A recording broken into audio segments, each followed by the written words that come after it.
네, 땡스기빙 제풀에 오신 우리 지체들 환영합니다. 우리 오늘 함께 볼 말씀은 빌립보서입니다. 빌립보서 1장 3절에서부터 8절까지의 말씀. 빌립보서 1장 3절에서부터 8절까지의 말씀입니다. 예, 우리 그러면 저하고 여러분들 한 절씩 번갈아 가면서 읽고 마지막 절을 함께 읽도록 하겠습니다. 내가 너희를 생각할 때마다 나의 하나님께 감사하며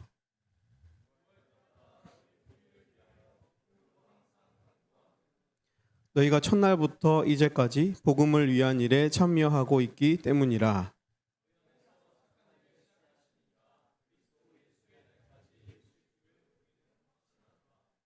내가 너희 무리를 위하여 이와 같이 생각하는 것이 마땅하니 이는 너희가 내 마음에 있음이며 나의 매임과 복음을 변명함과 확장함에 너희가 다 나와 함께 은혜에 참여한 자가 됨이라.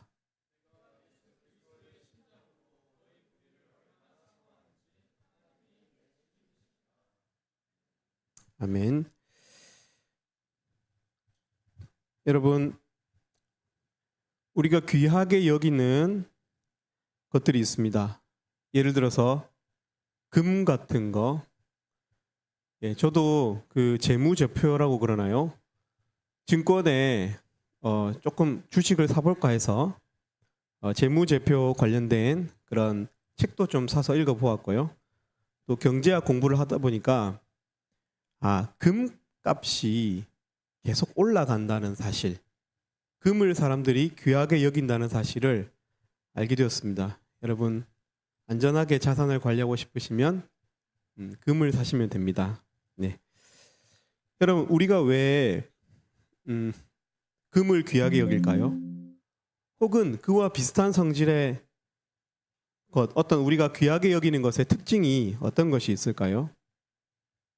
그것은 상황이 안 좋아져도 혹은 전쟁이 터진다든지 국가가 망하게 되어도 국가의 신용은 사라져도 그 재화 자체의 본질적인 가치 때문에 변하지 않는 것, 환경의 지배를 받지 않는, 환경이 나빠진다고 해서 그 가치가 떨어지지 않는 것을 우리는 귀하게 여깁니다.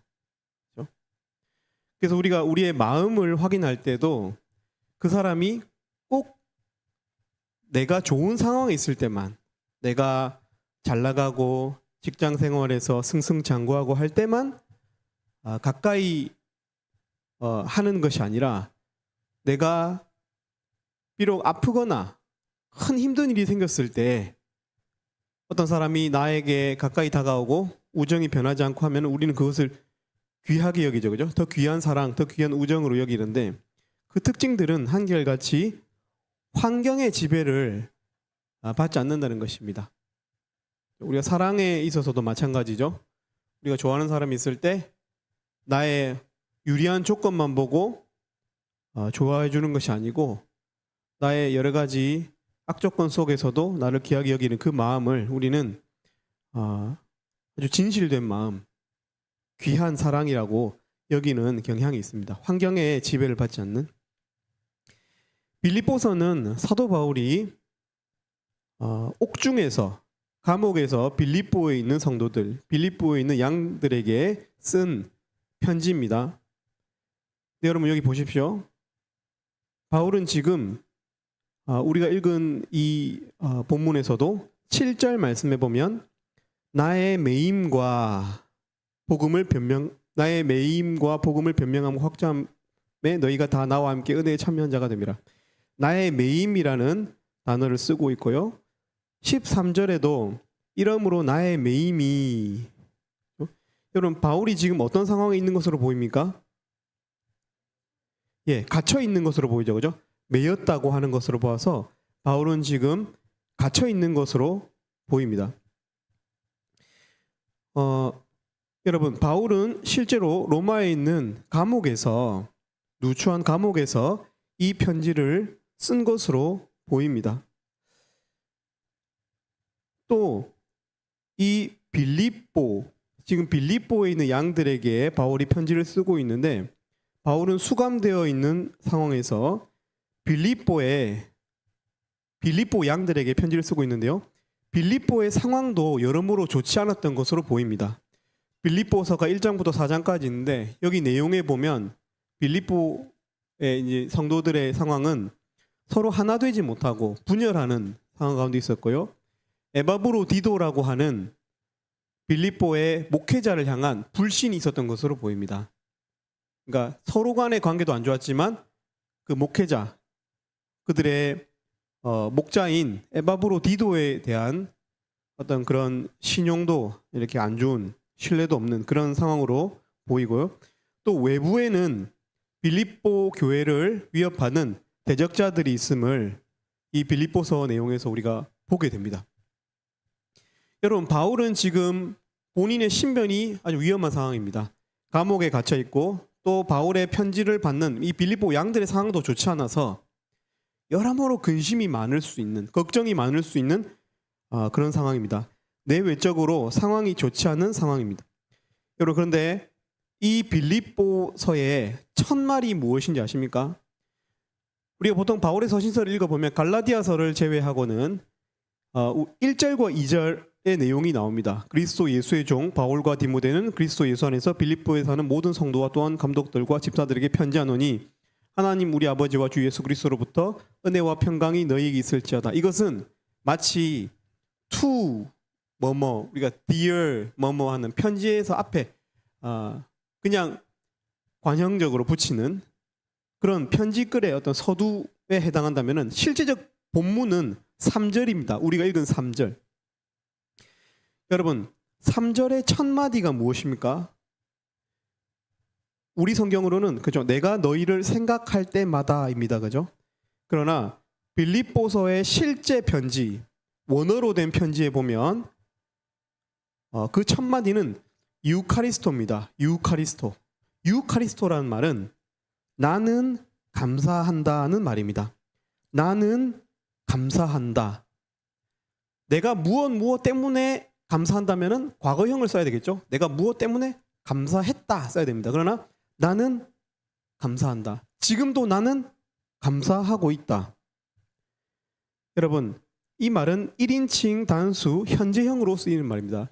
예를 들면은 The earth goes around the sun 이렇게 하죠, 그죠? 그러니까 지구가 태양 주위를 돈다 할 때 우리는 went 안 하죠. went around 안 합니다. 그죠? 지구가 goes around 현재형을 씁니다. 왜 그렇죠? 그래, 언제나 사실이기 때문에 현재형을 쓰는 것입니다. 마치 그런 것과 같습니다. 바울은 지금 유카리스토, 한글 성경에는 내가 너희를 생각할 때마다이지만 사실 빌립보서 원어의 성경에 의하면 나는 감사한다. 무엇을 이렇게 지금 나가고 있는 것입니다. 이것이 편지의 첫 마디입니다. 첫 글자. 나는 감사한다. 바울은 옥중이어도 여러 가지 자기 신변의 문제, 또 편지를 받는 이 사람들 생각하면 머리가 지끈거리는 그런 고민이 있는 빌립보 교회의 여러 가지 문제들에도 불구하고 바울은 그 마음이 그 문제들에 압도당하지 않고 있습니다. 바울의 첫 마디, 그리고 일반적으로 이렇게 어떤 사실에 쓰는 이 현재형으로 쓴 이 말은 바울의 지배적 감성을 드러내는 것입니다. 나는 감사한다는 것입니다. 나는 감사한다. 여러분, 바울의 감사 조건을 한번 보십시오. 3절. 내가 너희를 생각할 때마다 그는 감사합니다. 생각할 때마다라는 말이 바꿔 말하면 어떤 말입니까? 모든 시간을 말하는 것입니다. 모든 생각하는 때, 그죠? 생각할 때마다는 사실 모든이라는 의미를 가지고 있죠, 그죠? 그러니까 나는 사실 너희를 생각할 때마다 언제나 감사한다는 말이고요. 4절에서도 간구할 때마다 나는 기쁘다. 내가 너희를 위해서 기도할 때마다 내 마음은 근심과 걱정으로 머리가 두통이 오고 이런 것이 아니고 나는 기쁘다. 기도하는 모든 시간에, 생각하는 모든 시간에 나는 기쁘다는 말을 하고 있습니다. 여기서 너희라는 말도 너희 무리를 위하여 여기 나오는 너희, 내가 너희를 생각할 때마다 너희라는 말은 사실 그냥 너라는 말이 아니고 all이라는 단어가 있습니다. all of you, all of you. 판톤 휘몬이거든요. 휘몬은 너희에게 너희를 이런 뜻이고요. 판톤 이런 환태평양 할 때 환 이런 거 있죠. 이게 그리스어거든요. 판이라는 뜻은 모든이라는 뜻입니다. 전부를 뜻하는 거죠. 너희 전부를 생각할 때마다 모든 시간에 너희 전부를 대할 때마다 여러분 바울을 언제 감사합니까? 항상 모든 이라는 단어를 쓰면서 감사하고 있다고 말하고 있습니다. 여러분 그렇다면 감사의 조건이 무엇입니까? 특정한 시간이나 특정한 상황이나 특정한 대상을 향해서가 아니고 모든 그리고 너희 전부를 향한 감사는 여러분 어떤 조건입니까? 무조건이죠. 그죠? 무조건적인 감사. 여러분 바울은 이 상황에서도 자신의 신변이 아주 위험한 그런 상황에서도 아주 습하고 어두운 로마의 감옥에서도 그 마음에서 감사를 잃지 않고 있습니다. 기쁨을 잃지 않고 있습니다. 그래서 빌립보서에는 1장, 2장, 3장, 4장을 다 읽어보면 전부 기쁘다는 표현이 나오거든요. 그래서 이제 빌립보서를 기쁨의 서신서라고 우리가 부르기도 하는데요.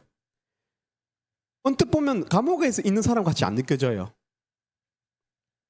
여러분, 감사, 이런 상황에서도 감사할 수 있다는 것입니다. 여러분, 이런 감사는 참 귀한 마음 아닐까요?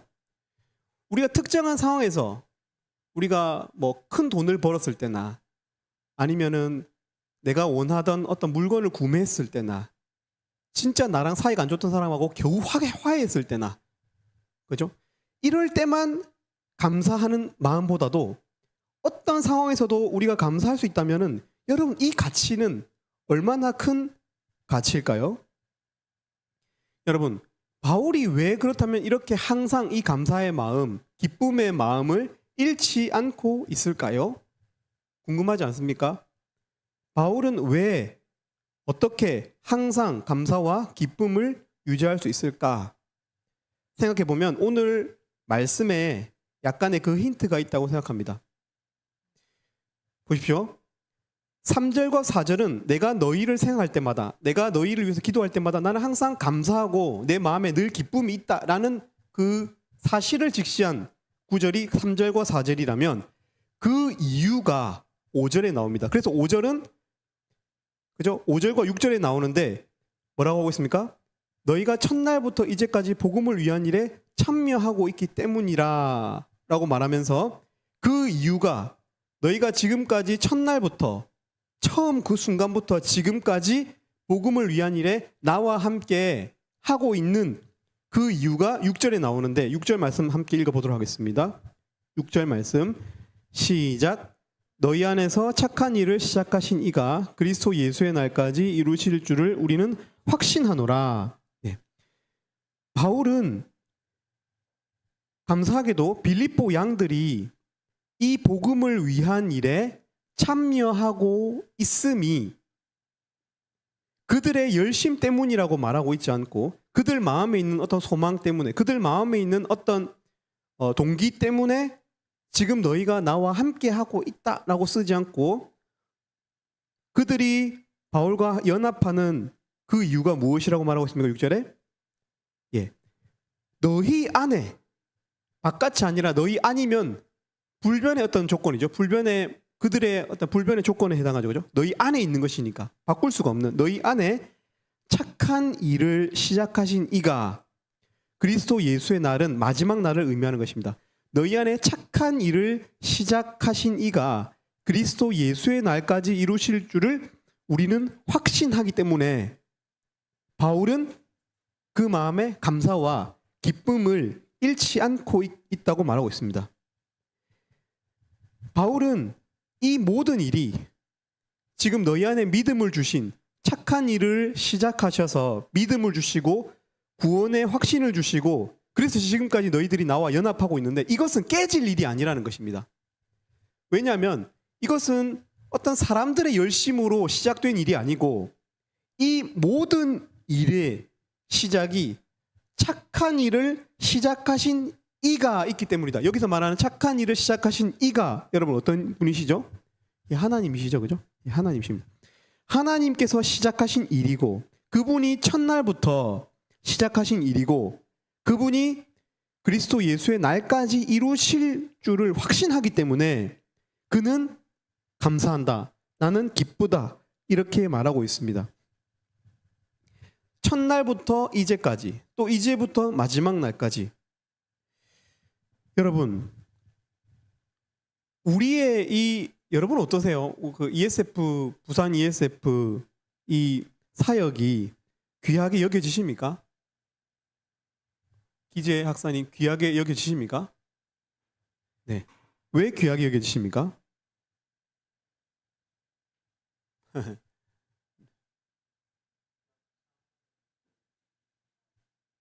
네.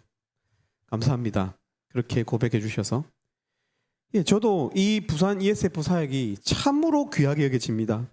왜냐하면 예수를 믿고 영원한 멸망에 있었던 사람들이, 영원한 멸망으로 향해 가던 인생들이 영원한 생명으로 옮기게 하는 일이기 때문에, 부산지구는 감사하게도 예수님을 아예 모르던 소위 불신자라고 불리는 여러분 그런 양들이 지금까지 참 많이 왔어요. 그죠? 그러니까 너무 귀하게 여겨져요. 이 멸망으로 향해 가던 이 양들이 말씀을 통해서 영원한 생명을 얻는, 여러분 이 일이 얼마나 중요합니까? 그러니까 여러분 얼마나 부담스럽습니까?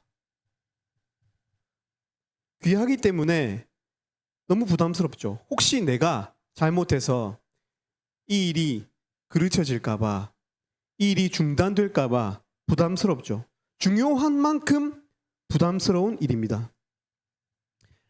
언제나 문제가 산적하고 내 몸 하나 건사기가 힘든 바울 수준은 아니지만, 감옥에 갇히는 수준은 아니지만, 때로는 내가 아프거나 내 개인적인 어떤 신변의 문제 때문에 이 일이 중단될까, 그런 부담감도 있습니다. 불신자들에 대한 부담감, 영원한 운명이 걸려 있으니까 중요한 만큼 무거운 그런 책임감이 느껴집니다. 여러분, 그러나 빌립보서 1장을 읽어보면 바울은 그야말로 아주 산뜻한, 나는 이 상황에서도 감사한다, 나는 이 상황에서도 기뻐한다 라고 이야기하고 있습니다. 왜냐하면 이 일은 우리 인간들의 어떤 일을 도모하는, 계획하는, 여러분 그런 우리 머리에서 시작된 일이 아니고, 이 모든 일을 시작하신 분은 착한 일을 시작하신 이 하나님이시기 때문에 반드시 시작된 일은 그리스도 예수의 날 마지막을 향해서 갈 것이기 때문에, 나는 그것을 확신하기 때문에 감사한다는 거예요. 기쁘다는 거예요. 마음이 산뜻하다는 거예요. 괜찮다는 것입니다. 여러분 그 사실을 믿으십니까? 예, 우리 안에 시작하신 이 일이 하나님으로부터 비롯되었다라고 사도 바울은 이야기하고 있습니다. 야고보서 1장 17절에 의하면 하나님은 이런 분입니다. 하나님은 그는 변함도 없으시고 회전하는 그림자도 없으시느니라. 여러분, 우리는 왜 회전하는 그림자가 있습니까? 햇빛이 있으면 햇빛이 여기서부터 동쪽에서 서쪽으로 넘어갈 때 우리 그림자의 방향이 이렇게 바뀌죠. 여러분, 회전하는 그림자가 있다는 말은 시간적인 조건에 따라서, 시간의 경과에 따라서 우리의 여러 가지 조건이 달라진다는 뜻입니다. 그러나 하나님은 회전하는 그림자도 없으시는 자, 그분은 조건이 없는 분이라는 거예요. 그분의 힘은 시편 121편 4절에 의하면 이스라엘을 지키시느니, 하나님을 말하는 것이죠. 그분은 졸지도 아니하시고 주무시지도 아니하시리로다. 제가 어저께 축구 대회 마치고, 학폭협 축구 대회가 있었는데 마치고 청주에서 여기까지 이제 운전해서 오는데 너무 괴롭더라고요. 너무 졸려가지고 괴로웠습니다. 졸음이 때로는 잠이 안 올 때는 참 반가운 손님이지만, 그럴 때는 진짜 이 졸음이라는 것이 내가 얼마나 약한 존재인지를 뼈아프게 느끼게 합니다. 그 라떼 아이스를 사서 거의 생수 마시듯이 이렇게 마시면서 운전해서 왔었는데요. 그러나 하나님은 주무시지도 않고 졸지도 아니하시는, 여러분 우리는 밤이 되면 쉬어야 하고요, 아프면 쉬어야 합니다. 그러나 성경에서 하나님은 그런 분이 아니라고 말씀하고 있습니다. 여러분, 사도 바울은 이런 하나님이, 회전하는 그림자도 없으시고 졸지도 주무시지도 아니하시는 하나님께서 시작하신 일이고 반드시 그분의 뜻대로 작정하신 대로 마지막에는 이루실 것을 확신하면서 비록 자신은 감옥에 갇혔지만 산뜻한 마음, 편지를 읽어보면 아주 산뜻한 그런 기분으로 시작하고 있거든요. 나는 감사한다. 아주 천진난만하게 감옥에 갇힌 사람이 나는 감사한다. 천진난만한 상황 아닙니까? 그렇게 말을 하고 있는 것입니다. 여러분, 믿는 자는 이래야 합니다. 우리가 언제나 성실한 책임감을 가지고 역사 앞에 순종하면서 성실하게 살아야 합니다. 그러나 궁극적으로는 우리 마음이 산뜻해야 합니다. 왜 그렇습니까? 우리는 하나님을 믿는 자들이기 때문입니다. 하나님의 열심에 의해서 이 모든 일이 시작되었고 끝날 것을 믿는 자들이기 때문에 그렇습니다. 그래서 시편 18편 기자는 이 하나님으로 인해서 나의 발을 암사슴에 발 같게 하시며 나를 나의 높은 곳으로 세우시며 라고 말씀하시면서 하나님에 의해서 나의 가는 발걸음이 참으로 가볍다. 사슴처럼 가볍다라고 고백하고 있습니다. 여러분, 빌립보서가 우리에게 보여주는 성도의 특징이 무엇입니까? 성도는 감사합니다. 조건에 의해서 감사하지 않습니다. 성도는 무조건적으로 기본적으로 마음이 산뜻해야 돼요. 그래서 여러분 사실은 성도의 특징은 저는 스마일일 거라고 생각합니다. 스마일. 진짜 성도라면 기본적으로 뭔가 이렇게 웃음상이 얼굴에 깔려있지 않을까요, 여러분? 왜냐? 늘 그 마음에 그 모든 무거운 짐 것들을 그리스도의 십자가 앞에 묻을 줄 아는 사람이기 때문에 성도는 그리스도의 십자가에 의해서 우리의 죄의 그 제일 큰 궁극의 짐이 내려지고 우리의 일상의 짐마저 우리의 사역의 짐마저 사명의 짐마저 하나님께 지그시 맡길 수 있는 사람들이 신자이기 때문에 믿는 사람들은 감사해야 됩니다. 괜찮게 여겨야 됩니다. 산뜻해야 된다는 것입니다. 여러분 웃음을 잃지 마십시오. 근데 억지로 웃으면 병 걸리잖아요. 그죠? 저도 옛날에 직업적으로 웃었거든요. 양들한테. 그래서 막 마음에 여러 가지 쓴 마음이 있지만 직업적으로 웃었어요. 이렇게 해서. 이건 되게 인위적이잖아요. 그런 웃음은. 그죠? 여러분 믿음 없이 웃지 마십시오. 실제로 하나님께 부담스러운 여러분의 짐을 좀 맡겨보세요. 하나님이 실제로 살아계시고 우리의 짐을 맡아주신다는 확신을 가지고 짐을 맡겨버리고 정말 가벼운 마음으로 웃는 여러분들 되시기를 바랍니다. 여러분 그런 맥락에서 사도 바울은 이 모든 사역의 주권이 하나님에게 있다는 그런 맥락에서 7절과 8절을 쓰고 있습니다. 무슨 말인지 이해가 되십니까? 논리적으로. 사도 바울은 이 모든 사역을 시작하신 분이 하나님이시고 하나님이 마지막 날까지 이루실 것을 확신하면서 사역의 주권이 하나님께 있다는 것을 인정하면서 7절과 8절을 쓰고 있다는 거예요. 근데 7절과 8절에는 어떤 내용들이냐면 이런 내용들입니다.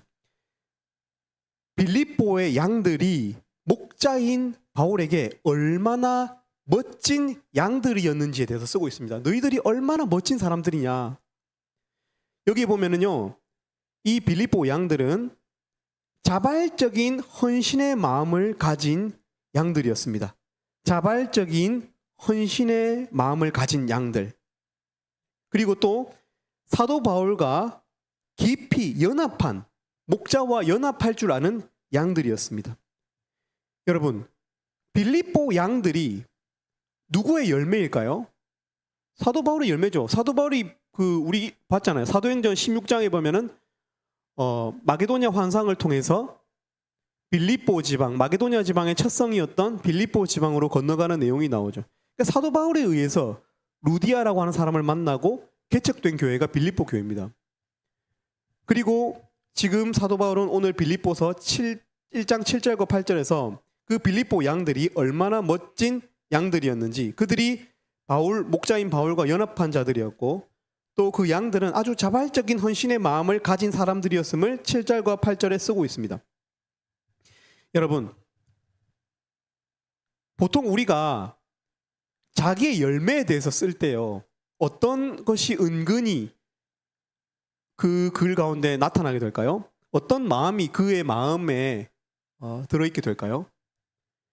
공로의식이겠죠. 나 때문에 이런 열매가 생겼고, 나 때문에 이 시기에 이런 일이 있었고, 여러분 그런 공로의식이 있지 않겠습니까? 그러나 바울은 이 자신의 열매들에 대한 기록 7절과 8절을 어디에 붙이고 있습니까? 하나님의 주권을 기록한 6절에 착한 일을 시작하신 이가 반드시 끝내실 것이라는 바울의 공로 없음, 자기의 공로 없음의 내용인 6절 뒤에 사역의 열매들인 7절과 8절을 붙이고 있습니다. 여러분, 열매는 하나님의 작품이다 라고 쓰고 있습니다. 하나님의 작품이다.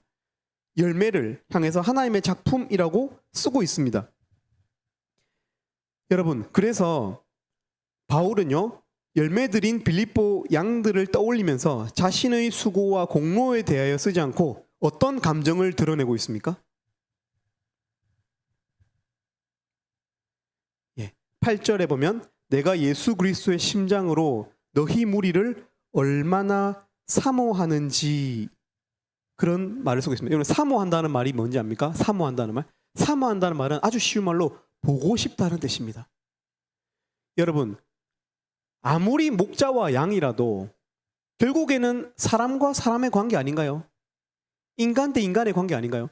근데 인간 대 인간의 관계에서 어떤 나의 공로의식이 있거나, 공로의식에서, 여러분 잘 들으십시오, 공로의식에서 사역에 대한 피해의식도 나옵니다. 나의 공로다, 나의 공이다 라고 생각하는 그 마음에서 사역의 피해의식도 나오는 법이거든요. 근데 인간 대 인간의 어떤 이런 관계 속에서 공로의식과 피해의식이 있으면 참으로 피곤합니다. 여러분, 바울은 지금 어떻게 하고 있습니까? 내가 너희를 사모한다, 내가 너희를 보고 싶다. 여러분, 참으로 산뜻하고 좋은 감정 아닙니까? 사람이 사람을 향해서 보고 싶다는 감정만큼 내가 너희 한번 보고 싶다, 만나보고 싶다, 서로 간에 어떤 무거운 책임을 가진 것이 아니고 보고 싶은 감정을 드러내고 있습니다. 여러분, 사역에 지나친 부담을 가진 사람은 그 열매를 자기의 것으로 여길 가능성이 있습니다. 그러나 이 모든 사역의 시작이 하나님이시고 그 일을 마무리하실 분도 하나님이라는 사실을 명확히 하는 사람은 하나님께 감사하고 양들에 대해서는 오직 보고 싶은 사랑의 감정만을 남깁니다. 산뜻합니다. 여러분, 우리가 이런 마음으로, 하나님의 주권 신앙을 인정하는 마음으로 우리 사역에 대해서는, 우리 이 모임에 대해서는 부담감이라든지 피해의식이라든지 공로의식을 날려버리고, 왜냐? 이 모든 일을 시작하신 분이 하나님이시기 때문에 이 모든 공로의식이나 피해의식을 날려버리고 서로에 대해서는 이런 산뜻한 감정, 하나님 향한 감사의 마음, 또 서로를 향해서는 보고 싶은 그런 감정만을 남겼으면 좋겠습니다. 우리 찬양팀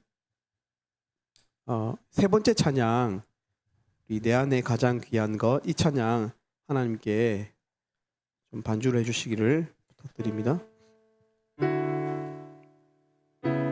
여러분, 우리가 오늘 땡스기빙 채플을 드리고 있는데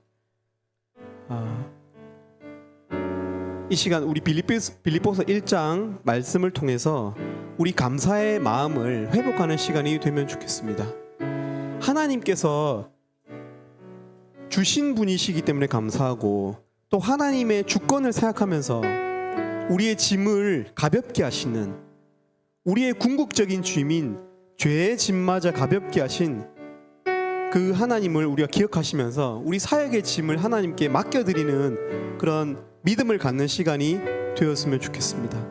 그런 마음으로 감사하는 이 땡스기빙 채플이 되면 좋겠습니다. 우리 시간 내 안에 가장 귀한 것, 이 찬양 하나님께 올려드리도록 하겠습니다.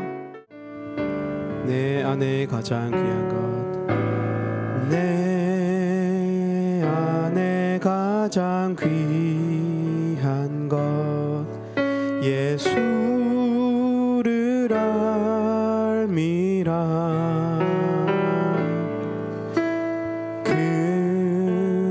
금은보다 더 귀한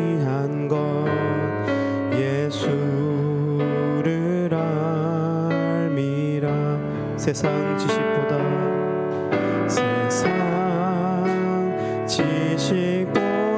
귀한 것 예수를 알미라. 내 안에 가장 귀한 것 예수를 알미라. 예수의 이름, 예수의 이름, 존귀한 그 이름, 예수의 이름, 능력의 그 이름. 한 번 더 예수의 이름, 예수의 이름, 존귀한 그 이름, 예수의 이름, 능력의 그 이름. 제가 기도하고 마치도록 하겠습니다. 하나님 아버지, 참으로 감사를 드립니다. 하나님께서 이 모든 일을 시작하신 분이라는 사도 바울의 고백이 참인 것을 저희들 이 시간 믿기를 원합니다. 그래서 우리 마음에 있는 여러 가지 걱정거리들을 하나님께 맡겨버릴 수 있는 믿음을 주시기를 원합니다. 그래서 저희들 땡스 기빙이라는 이름으로 하나님 앞에 예배를 드리고 있는데, 정말 하나님께 감사하는 마음을 이 가을에 회복시켜 주시고, 참으로 하나님을 향한 구원의 감사, 또 여러 가지 또 삶의 기쁨을 허락하신 하나님께 감사, 또 가족을 허락하신 하나님께 감사, 우리 동역자들을 허락하신 하나님께 감사하는 이 시간이 될 수 있도록 하나님 축복해 주시옵소서. 감사합니다. 예수님 이름으로 기도 올립니다. 아멘.